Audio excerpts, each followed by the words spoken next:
a traditional path of Indian immigrants coming to America was do whatever you have to do, right? So drive a truck trailer or drive taxi or work at a gas station or work wherever you need to work, but work hard 7 days a week. Just put your head down, save some money for a deposit to get a business. Because I think like, especially the North in India, community from North India is very entrepreneurial. Really? Yeah. They don't want to work for anyone. They just want to be entrepreneurs. It's really the DNA. And then, so the traditional path was you buy a gas station, you buy a Dunkin' Donut, you buy a motel, you buy something, which is a retail business. And that's how you grow. So that was one path. But I'm like, even like a street vendor in New York City on 53rd Street and 6th, where I used to stop to have that chicken biryani. And I'm like, even this guy is making so much money because, there used to be halal guys there right next to Hilton, Midtown, Times Square. And now it's like a nationwide chain. But even this guy is making a lot of money. It's not about me making money. I can make money like when you're in America and you're hardworking and you're not taking anything for granted. This is the land where you can be successful. If you can be successful in your life, this is the best. This is where you can unleash your full potential. This is why the American dream is there. The whole thinking of American dream. So I'm like, I can make money. The type of hardworking guy I am, the type of ambition I have to do the right thing, pay your dues, do the right thing, and make, like you can do anything in terms of making money. Street vendors make money. But if I go to college, then rather than thinking my kids will go to college in America, I am the generation who went to college here. So I will say, okay, well, in Kaila family, who was the first person to go complete college degree in America? That needs to be me. Wow. Because I had the opportunity. So I'm like, I asked my roommates, hey, how do you go to college here? I have just high school diploma from there. And they said, we don't know. But we know if you want to buy a gas station, by saving some like $100,000, we can kind of guide you, like how you get there. And we have some brokers that we know. So that's what the connection, those are the connections that we have. But we don't know the system here. How you go to college when you don't have you're like the green card yet, and you don't have the financial aid, you don't have the financial means to go to college, and like they don't know. I'm like, I was on my way to New York City from Jersey City, and I noticed this billboard says Hudson County Community College. I'm like, if I just make a stop there, if no one knows around me, nothing is going to happen to me if I just make a stop and ask some people, hey, how can I enroll myself into this community college? I made a stop and I picked this catalog. And when I'm going through this catalog and I saw this guy, it says Dr. J.S. Duka, Assistant Dean, Science and Technology. I'm like, he can speak my language.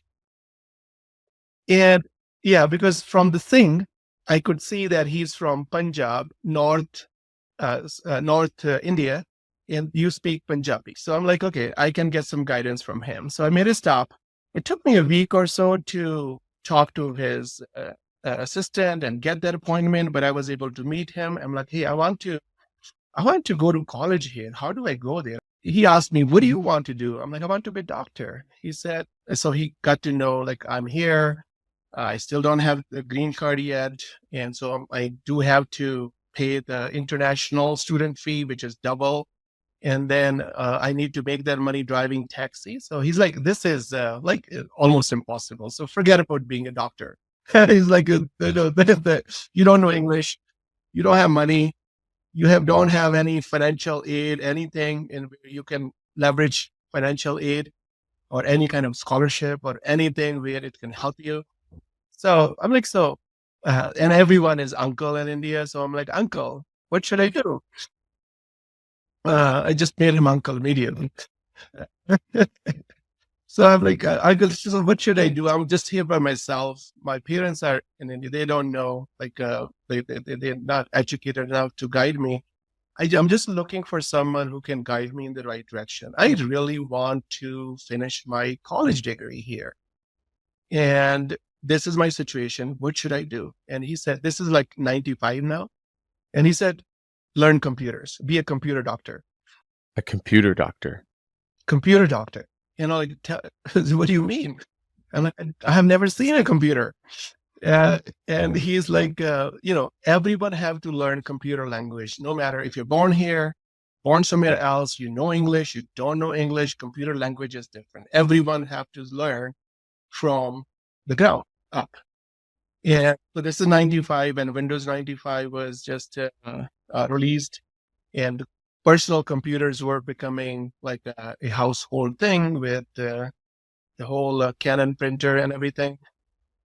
And yeah, so I'm like, okay, so how can I? He's like, take this exam, and they're going to evaluate you, what classes you can take. So I did that. So that's where I started my computer engineering degree. I did some credits because they were cost efficient in community college. Then I transferred to New Jersey Institute of Technology for the remaining 2 years to get my degree from there. I will drive taxi at night, and then I will go to college in the daytime. And in summer, I will drive full time. So I have enough cash reserves for the next semester. Because during the semester, I could work, but I could work less hours so that I could sleep and go to college in the morning. Sonny, I'm curious, like what I can consistently hear in this is that you had what others might consider insurmountable obstacles. Like you're in India, don't have a passport, right? No one in your like immediate like circle network had left India, right? Had gone to America. And so then you get here, you don't know English. And then you take up again, like you had to wait to get your license, right? So you're eligible, and then you get that license. And then you buck the trend of like buying a Dunkin' Donuts motel or a gas station, and you then buck another ceiling of, well, how do I get into college? I'm curious, was there any point in this that you had self-doubt, like that you were going, I don't know if I can do this? I think that at every single like that transition phase, there was a lot of uncertainty. There was anxiety there that, okay, am I good enough to make it? Am I going to be able to make it? And there are a lot of people where they will tell you. So when I was actually started going to college and I started paying, and you're crazy, man. You're going to spend 4 years there and you don't even know if you're going to get a job. I will let you talk to a couple of other engineers. They're making like $50,000-$60,000, and that after tax, they're making less than what you're making right now. And what the heck are you doing? Why are you wasting 4 years? You can be you can be a business owner by saving money and buying a business and be your own boss. But then, so there was that overall, okay, yeah, everyone is saying that I'm not making the right choice here. But I do, whenever I reflected, like, okay, what matters to me? What mattered to me was education. What mattered to me was the drive to learn and grow. And for some reason, I'm like, it's okay. It's okay. I was keep thinking that, I have to give up to go up. I have to give up to go up.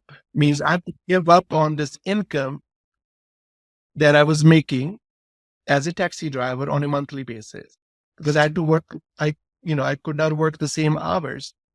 So my income went down. I had to give up on my income. And then I have to give up on that monthly income that I was having to invest in the education, right? So I had to give up. And my thinking was that way I can go up. Money is not that important to me. Even like taxi drivers can make money, motel owners can make money, but I want to be an educated human being. Hmm. So I I need to give up to get there, to get to my next stage. So for 4 years, I gave up on that income and I took that risk of didn't know if I'm going to get a job. I'm like, worst case scenario. What's the worst case scenario? That I will still get to know the system here. I will get to understand the culture here by talking to people, interacting with people from here in the education system. And worst case, I have this taxi license. I can always do this, right? So I can always fall back on this. So I think that calculated risk was probably 50%. 50% was a worst case scenario. I can just do the taxi. And I can always, it's just going to be a 4 years delay to buy a gas station, but I can always buy a gas station. Right? So that gave me confidence to try. And then after 4 years, when I got my first job as a computer system admin, I was making enough money. I was making 6 figures in the first 2 years. I graduated in 2000 and I was making enough money as a IT director. I got promoted to IT director from system admin, senior system admin, IT director. And even then I had to make a decision to give up that income to try my entrepreneurial journey for tech. This is the transition from taxi to tech. Yes. Taxi to tech professional in 2000 when I got my tech job, and then tech professional to tech entrepreneur by again giving up on that guaranteed income that I was getting 6 figures to again start waking up unemployed when I started my business in 2003. And again, risk, choice. Worst case scenario, I can always go back and get a job. And so that's what I tried in 2003. So 2003 was the journey of tech entrepreneurship. IT by Design was founded in New York City to provide IT solutions to small, medium-sized businesses, law firms, PR firms, marketing firms, all the major restaurants chains in New York City, Wall Street hedge funds, those type of small businesses, 50 people companies, 200 people companies, where they need to find an IT solution company to help them with desktop servers, cloud. And back then there was not too much cybersecurity, but cybersecurity. So we became the IT department for a lot of small, medium-sized businesses in New York City. And then 2007, our customers wanted 24/7 coverage of their mission critical systems. And in 2007, when my hedge funds and all the Wall Street companies, they were looking for 24/7 coverage, but with the US service standards. And it was hard to find people to work at nighttime and weekend in New York City. I had to, again, use the same muscle. Hey, these boroughs that are now New York City 5 boroughs, that's not my idea. That only hire from this 5 boroughs. Can I hire from Boston? Can I hire from Philadelphia? Can I expand my borders a little bit, my reach of finding talent? Then I'm like, then I was reading a newspaper that how Microsoft, all big companies are opening up their global delivery centers in India. Yet in my niche, my competitors, they are local IT solution providers. They don't have any experience with anything outside of India. And I was like, hey, if there's one unique strength I have, one unique capability I have is that I know Indian culture. That's where I was born. So if they can do it, I can do it as well. I mean, Microsoft, all these companies, if there's one person who's uniquely built to leverage cost-efficient talent where they can work at night and weekend, that's me. So I created that 24/7 capability to serve my Wall Street customers with the US service standards by finding talent where they have exceptional communication skills. They have exceptional cultural alignment in terms of they can understand US culture when they are interacting with our team here or the clients. And they're willing to work. I mean, their time zone is perfect because there is totally opposite time zone. I created my global delivery center in 2007, and which became our unique capability to win all the deals that just to compete. I mean, our competitor didn't have a chance. And This is where the peers in my peer group, other CEOs of other IT solution companies from other cities, and we meet on a quarterly basis, a group of 10 IT company CEOs, and they're like, Sunny, your top line is really amazing. Your net growth, your EBITDA is really amazing. What the heck are you doing? And I'm like, I opened up this global delivery center. So my cost is efficient. I'm able to commit to the customer that I can deliver 24/7. Bigger and bigger companies started coming to me that, hey, this is what I need. And other IT solution providers don't have the 24/7 true capability. They have the pager service, they have the on-call service, but you have people where they're going to pick up the phone, they're going to fix the problem. So I'm like, this, can I borrow your capability? So as a go-giver, let them borrow my 24/7 help desk network operations center capability. And then 10 out of the 10 people they started using, I was not making any markup. And I'm like, there is a demand that my competitors have for my unique capability that I've built, which is the 24/7 global delivery center. Why sell to just customers in Manhattan where I can sell to small, medium-sized businesses in all major cities in America, but I have to sell it through my competitors? So that's where we started packaging a white label service, meaning our competitors can package our service and we made it white label and where they can sell it to local. So we became like a company with the reach, which was borderless. And what I mean by that is now IT solution providers, IT MSPs, they could be in any city in America. They could be in any city in Canada. They could be any city in any part of the world. We can follow the sun in terms of delivering the service. So today we have over 400 other IT solution providers in the US. 90% plus is in the US, then Canada, UK, Australia, New Zealand, all the English speaking countries. And I call it your unique strength and your unique capability has the power to convert your competitors into clients, into collaborators. I think one of my experiences with you is that you live in almost a continuous state of gratitude. And I'm curious, where did that start? Is that something that was unique to like your family? Was that something that was like part of the culture of your family? And I'm really curious, how did that feed that ambition and the ability to just keep moving forward? So there is one concept in my faith, which is the gratitude. It's called shukrana, means acceptance. What is happening around you? You got to have that mindset of acceptance, not work against things that are not in your control. Don't let those things bother you where they're not in your controllable list. And it's called, in Punjabi, it's called chardi kala.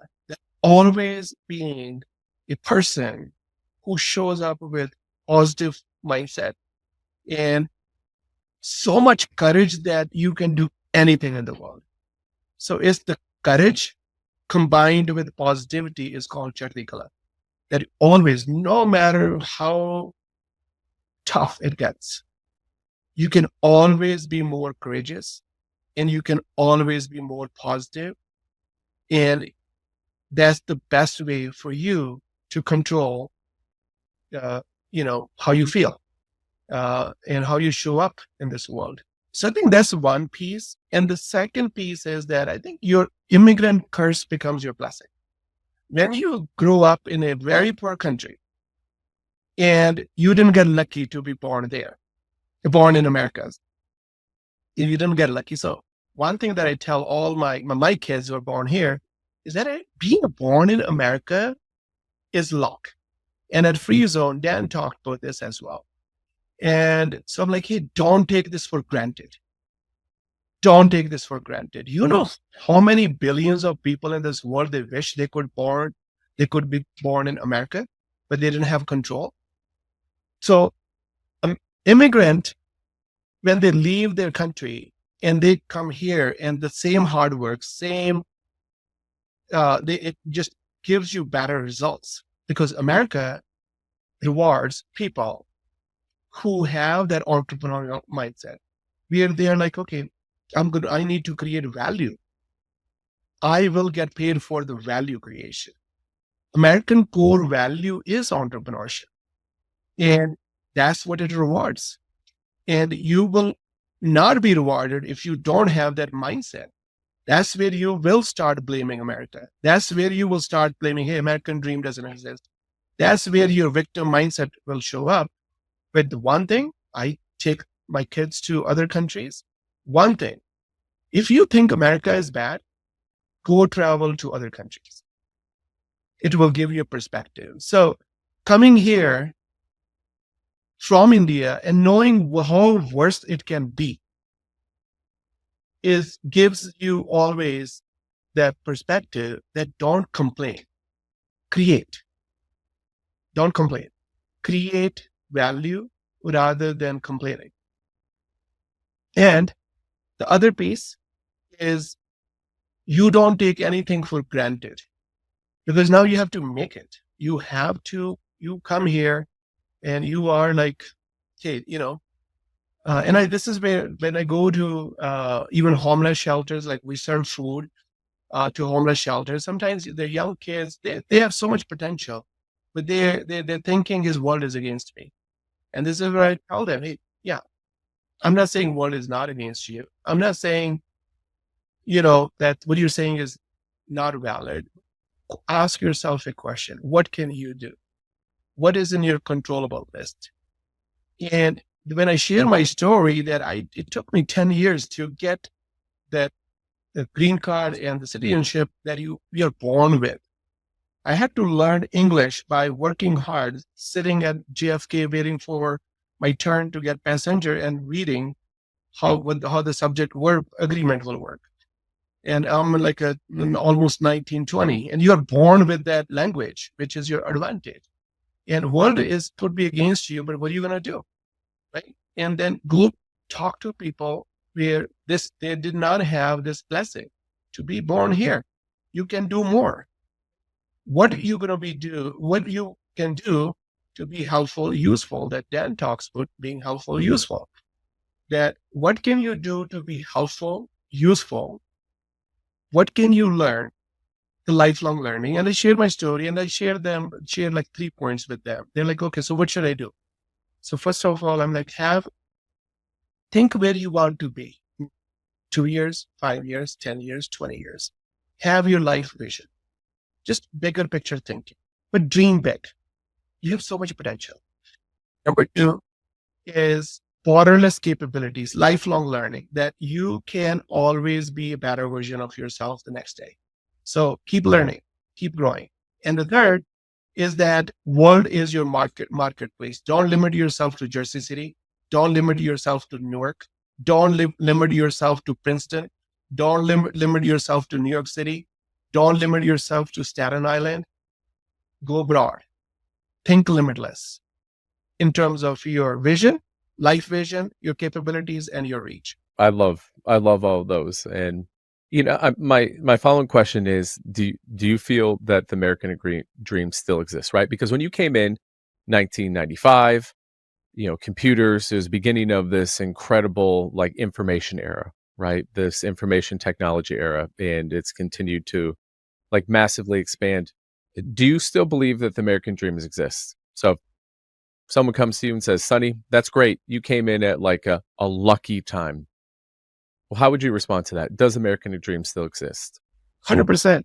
100%. It exists for growth mindset people, not for victim mindset. Yeah. How do you define growth minded? That you're going to get up in the morning and start with, what can I learn today to be more value creation person? So how can I be a person of values, creating value for others, and where my growth is byproduct? But your surrounding will not grow beyond yourself. So you got to get up in the morning and go with the mindset that what can I do to grow? What can I do to learn?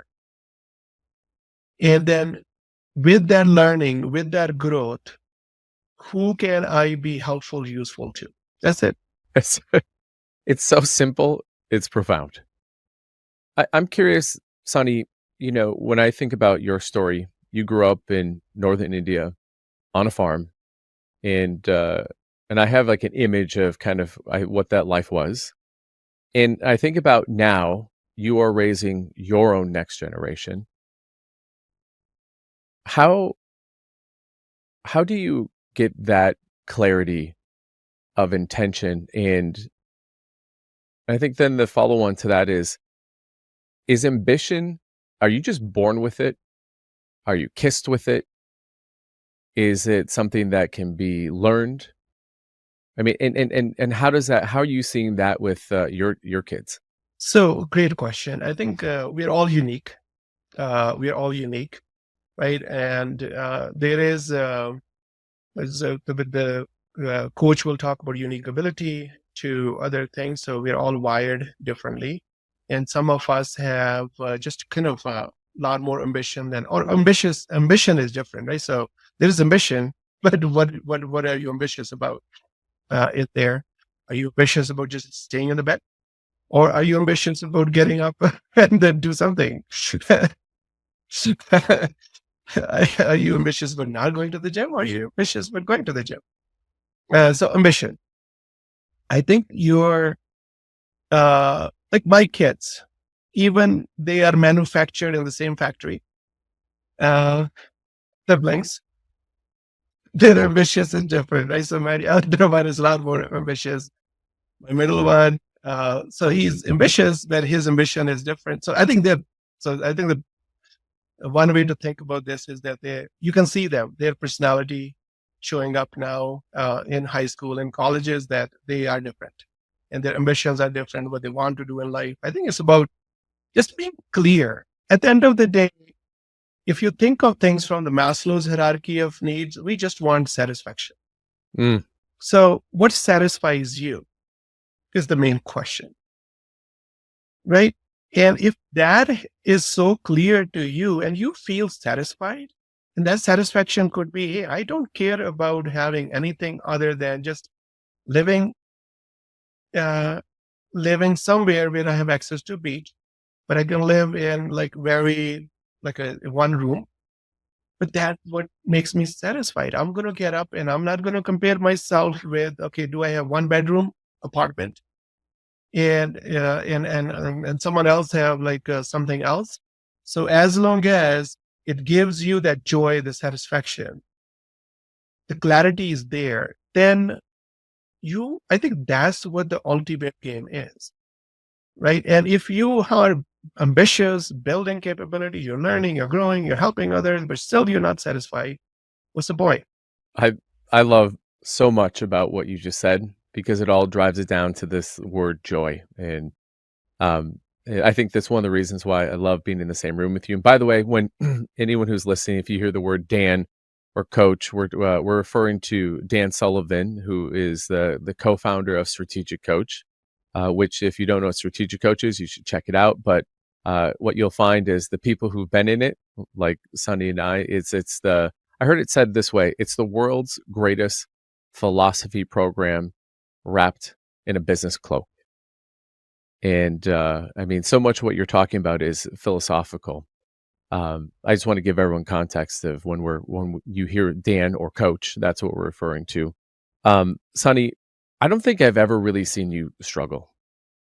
Is that a fair assessment? That, I mean, do you struggle? Because you just seem to always, every time I see you, you always have a smile on your face. I can feel your heart. And I think it goes back to what you just gave context to. But what are the things that you struggle with? And I'm curious, are they similar? Are they like resounding themes from when you were 17 years old and came to the United States? Yeah, I think struggles are every single human being's part of life. As you know, there is no life without struggle. There is no life without problems. There is no life without hardship. But are you using the hardship, anxiety, uncertainty, and what's not working in your life as a fuel for your growth, or you are not able to use that uh, to your advantage. Is it your liability or is it your asset? Uh, yeah, so that's how I think. So struggles are every day for me. And when you're running a business, there are struggles everywhere. There are people struggles, there are process struggles, there are tech struggles, like in the business context, personal life, relationships are the hardest to earn. And it takes a lot of hard work. It takes, hardship, struggle to have good relationship with every single family member that you have, because everyone is different. And so there is no not even a single day when I don't get up and I'm not struggling. I am. But the smile and what I feel in my heart is a choice. It's my choice. So I choose to be in that Chardi Club. Means be courageous, be positive, and be valuable. And how can I serve with that courage every day where I just feel better? It's a choice. So, struggles are, so from the beginning, right? So struggle was just coming to America was a struggle, and not being able to get access to quality education in my village, because that was only available in New Delhi type of cities. That was a struggle. One, I could be like, say, okay, hey, I can't compete with the city kids or kids where they have a lot more wealth in the families, and like have that victim mindset. And I can, I did not put myself through college because I'm in a village and there is no access to quality colleges. That was one choice. It was a choice. But that struggle that was there, I could, be in Chardi Kala. I could be in that courageous state of mind that, hey, nothing can stop me. If I have to leave my village and go somewhere and be homeless, it's okay. Go close to colleges where they are and then figure it out. And so that was, so again, you got to be able to use that anxiety, that situation where things are not working for you, world is against you. And you can say, okay, God did not make me lucky enough to be born in New York City. Or you just do what you have in control. At least 50% of everything is in your control, right? I don't have control of my genes. I don't have control of my, like how my heart, what's going to happen to me when I'm going to start hiking today in Denver today. But I do have control to stay safe and be courageous to go to the peak. And so I say, so struggles are there. They are part of life. There were struggles when, uh, you know, every single day in the journey is a struggle. But what choice do you to get up to have that control, the best you can do to be in a positive focused state. When I used to drive taxi in New York City, started in 1994, you know how many times I got robbed? My 12-hour shift with so much hard work staying up at night. And then in the morning, you go and you drop off a passenger somewhere. And then not only they pay you, but and there was no partition back then. There was no Mayor Giuliani cleanup happened back then. It was all John Gotti type of environment that what mafia going to do. And the whole environment was in Times Square was not Times Square. There were peep shows. There were like a lot of bad stuff happening on 42nd Street and 7th Avenue. And I witnessed it with my eyes as a taxi driver. But okay, do I get into that stuff or do I, struggle?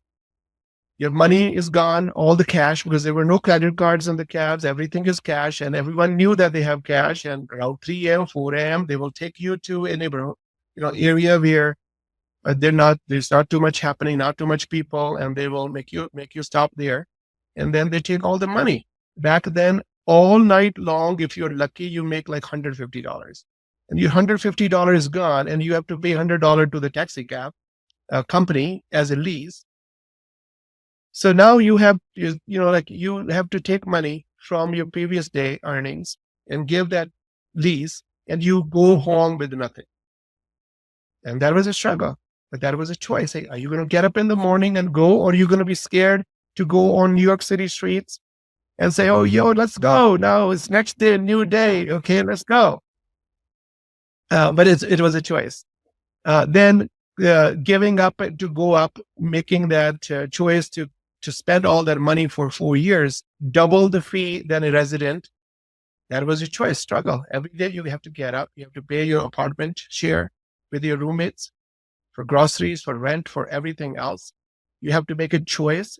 Where my age kids, I was like then 2021 at the center of the party city, where I could go to Soho, I could go to West Village, and I could go to all the party places and Webster Hall and everything, where I knew that it was fun. I used to pick up passengers at night from all the bars and clubs.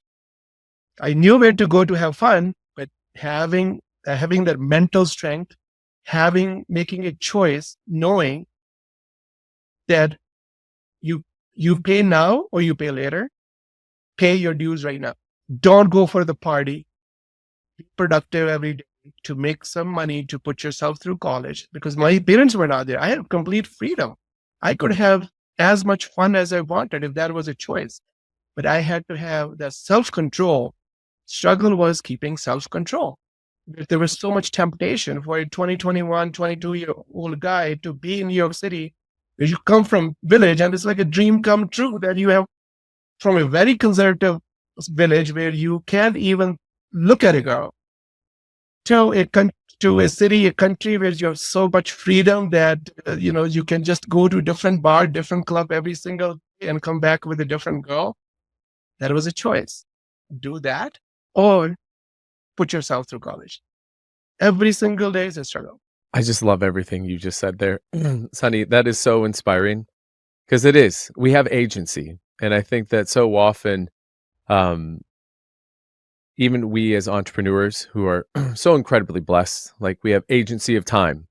We have agency of the activities we get to do, and to whom do we do them with, right? We have agency of our relationships that we get to choose to be in or not be in. And what I love is, will you share the end of your story? Because I think we need to tie this back up from that first Lady Liberty look from the New Jersey side, right? Because you had, it's so interesting that you basically lived the atomic habit life of these 1% decisions that you just stacked on top of each other, that eventually you look back and, instead of looking at Lady Liberty from the New Jersey side. So I think when I reflect back on of my journey, like overall that human journey, that we're started in the village to now we have 800 people plus IT professionals working within our global company in the US and Canada, in India, in the Philippines. And we are the top IT managed services company in the US in our space, in our niche. And we are the number one privately held company, where we are the MSP of MSPs, and they call it like master MSP, that you provide managed services to managed service providers, where they are providing managed services to the small, medium-sized business. So getting there and being able to start building a community in 2019 called Build It, which is conference. And in 2022, as our annual conference, and we wanted to always do bigger, better things and go big, go home type of mindset. And me and Cal were discussing, we're like, okay, what should we do as a offsite experience out of those 3 days? And one of the idea that Cam presented is that, hey, what if we do the party as Statue of Liberty? And we, in 2022, booked the entire island to host a party for all the conference attendees, 400 plus of our customers, where they used to be our competitors turned customers. We partied with them in 2022 during our annual conference. Gary Vee was our keynote speaker in the year. And we had American flag above us at Statue of Liberty. There's a DJ, there's a party going on Liberty Island, which is a symbol of freedom. American flag is a symbol of freedom. On the right side, when we were dancing and having fun and celebrating with the entire MSP community, was Statue of Liberty, which was the symbol of freedom. And on the left side was the Freedom Tower. And I'm like, I was in tears. I teared up. And I'm like, this can only happen in America. If there's one country that can help, it could happen. This is it. This is the land. This is why it's called the land where dreams come true. And where you have freedom, you're standing, having this dance with your partners on this little island called Liberty Island. You have American flag there, which is flying, and you are having this fun with the DJ and everything. And then you have the Statue of Liberty. You have the Freedom Tower. And some of my partners said, why? This is a moment to celebrate. And, this is your third conference and you're doing it at the Statue of Liberty. I was born here in Kansas City. I didn't even know you could rent out the Statue of Liberty. Why are you in tears? It's just gratitude, it's feeling, it's love for this country, it's love for everything around me, love for God, love for everything. It's just love that I don't deserve this. I never thought that this is something that could have happened. When I say that, it's like when you get in your life more than what you ever expected. That's what I meant. When you don't expect anything, you don't take anything for granted, and the world shows up and the universe is giving you so much abundance that you're like, man, what did I do to get this abundance? And that was the feeling. And I think it was mainly the tear that I had was that, I'm an immigrant here, and this country gave me something so special. Gave me that life, my future, that was not possible in my village in India. And I was grateful. And I just, was grateful for the people where they partner up with me, because that was not me accomplishing that. It's my wife, my family, my parents, everyone from the beginning of the journey where they were with me. They gave me good childhood. They gave me those work ethics. They gave me that character building in the beginning at the farm, working hard every single morning as a farmer. And it was just as a result of all the relationships, all the people, and the authentic relationships and collaborations that were around me. And I was grateful for those people, my team members. We have people from 15 years, 12 years, and we have like 80 people where they completed more than a decade with us. It was those people where their hard work, their teamwork with me made this whole thing possible. And not only the Statue of Liberty, Ben, we had Eli Manning the next, in 2023, and we rented the whole Giant Stadium to have a fireside chat with him for 2-3 hours. He was just hanging out with our partners. And then we rented Kennedy Space Center in Orlando because we outgrew the facility that we have right next to World Trade Center. So we took the conference to Orlando. In 2024, we had Navy SEALs come in. So the Kennedy Space Center, where things, like in IT, things go from closet to cloud, and where do things go beyond cloud? This Kennedy Space Center. So that was very inspiring for all the tech entrepreneurs that, hey, this is how we can go now beyond cloud, AI, cybersecurity, other pieces. So we do a lot of these things, and it's really the power of thinking always limitless, which I call borderless thinking, that don't put any limits on yourself, on your thinking. Think beyond your limits and always break your thinking barriers. Number two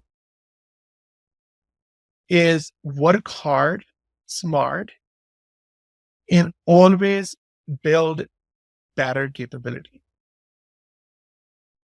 lifelong learning and capabilities. And number three is that think beyond your city, beyond your state to serve this humanity. Human race as one, and think beyond borders, who you can serve with your vision, with your capabilities, because that way you have life, which is borderless life, borderless vision of your life, your borderless capabilities, man. You're always, until you die, your capabilities are continuously expanding, and world becomes your marketplace because your capabilities will continue to break those barriers, those boundaries to serve this earth. You and I've had these conversations. I have to tell you, uh, listening to your story again and listening to your insights and your observations and your, again, generous sharing with this audience, I have to tell you, it's so moving. I am so incredibly inspired by you, Sunny. I'm so inspired by you to the carpe diem seize the day, right? At the end of the day, it's moments and having choices. I love it. Um, I know you have a couple events coming up here, and so for anyone who's listening and who would like to attend one of these events and be in the energy that Sunny is talking about, I know you have an event coming up here in August. Do you want to talk a little bit about that and where people can find out more information? Sure. So we do this Build It live event for entrepreneurs, especially IT managed service providers. A lot of them come there. It's in August, August 4th, 5th, 6th. And this year, we are celebrating that offsite experience is party on top of the World Trade Center. And that's where I'm celebrating my 50th birthday. It's a pre-conference night, where we will celebrate our partnerships, our collaborations, and we rented the entire floor, the top of the World Trade Center floor, to have party. And then, so there is a 3-day conference in August. It's called Build It Live. You can go find more information on our website, which is itbd.net/live. You just go to itbd.net, IT by Design. You can search IT by Design, IT company in New Jersey. Or you can search my name, Sunny Kaila, IT by Design. I'm very active on LinkedIn, so you can find me on LinkedIn. You can DM me on LinkedIn if you have any question, you want to reach out to me. I love serving people. I show up to see, okay, how can I add value to you? And anything that you need, please let me know. That's fantastic. Sunny, before we close out here, you are heading out on a big adventure. At the end of the day, there's choices, right? And I love how you talked about ambition. Seems like it's already hardwired in, but what are you ambitious about? You can be ambitious about laying in bed, or you can be ambitious about like getting out of bed. I'd love for you to talk a little bit about this upcoming ambitious adventure that you're about to go on, and why. Like, where did it come from, and why? Yeah. So I look at 4 wheels of life, which is my health, my relationships, my career, and my legacy. And so health, I always take one challenge, which is it's going to keep me healthy, going to keep me fit. And I decided on my 50th birthday to go to Everest Base Camp with 12 of my friends and my elder son. And so we will be traveling there for 10 days to Everest Base Camp without technology. So I'm doing this to stay ambitious for my health and always have that goal, which makes me more stronger, more resilient, more give me pain so that pain can become my pleasure. Pain can become my grit, that grit, exercising muscle to have more grit, because life will never stop teaching you hardship, and you should never stop learning grit. And grit is a muscle. So I just do this. It keeps me fit, keeps me healthy, gives me a reason. Now I've been doing 10 miles hike every weekend with my friends.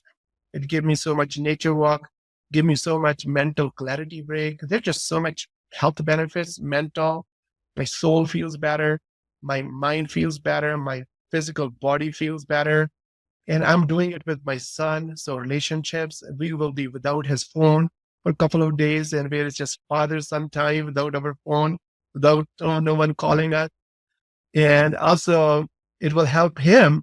It will be a healthy struggle that he will face to build his resilience as well, that he's not taking America as a lucky sperm child, that make him soft, just not do the hard things. So this will give him, like, this is his idea to go with me, and I'm glad. Just so relationship side, everything. I just do this to exercise my hardship muscle, that nothing can hurt me, nothing can give me pain. As long as I don't die, I can do it. That's beautiful. Sunny, we'll have to have you back on the podcast post your Everest base camp. And again, how many feet climbing will that be? 17,000 feet up. So just a little bit. Yes, sir. Yeah. And I'm in Denver today to practice at, I think this is going to be close to that, but 4,000 feet less. So about 12,000 feet. So I'm doing my hike today in Denver with my son to just test my tolerance for altitude sickness. I kind of wish we were having this conversation tomorrow. Post. Again, Sunny, they can find you on LinkedIn. Where else can they find you? Any other socials? Yes, I'm mainly a LinkedIn guy. So it's LinkedIn for me. The best way to reach out to me is search Sunny Kaila LinkedIn profile, and you will see me there. Yeah, and just we'll put links in the description to your Build It Live, and also to your some of your socials. Sunny, I always love giving the guests the last word, but before you do that, I want to say thank you. You're an absolute blessing. I've heard I've heard this story multiple times, but not necessarily in this full fashion. And every single time, you just inspire me. And thank you for being so generous today in your sharing. It truly was inspiring. But what's the last word? What do you want our audience to walk away with? What's the gift you want to give them? Live life by design, not by default. Think what you want from this life. What will satisfy you, where you feel on your deathbed that you have unleashed your full human potential. So be clear about that. What do you want from this life? And that way you have clarity, what will satisfy you, and then design your life. You do have at least 50% of the control. So live life by design, not by default. And that design is whatever it means to you, whatever will satisfy you, that you have the satisfaction that you're living by design, not by default. Beautiful. Sunny, thank you. This has been an absolute joy. And we'll have to have you back on the podcast. Thank you, Ben. Thank you for listening. A big thanks to Elation Lab for the production and creative design. Remember to like, subscribe, and follow us on YouTube, Apple Podcasts, and Spotify. Keep listening for more MaxLife.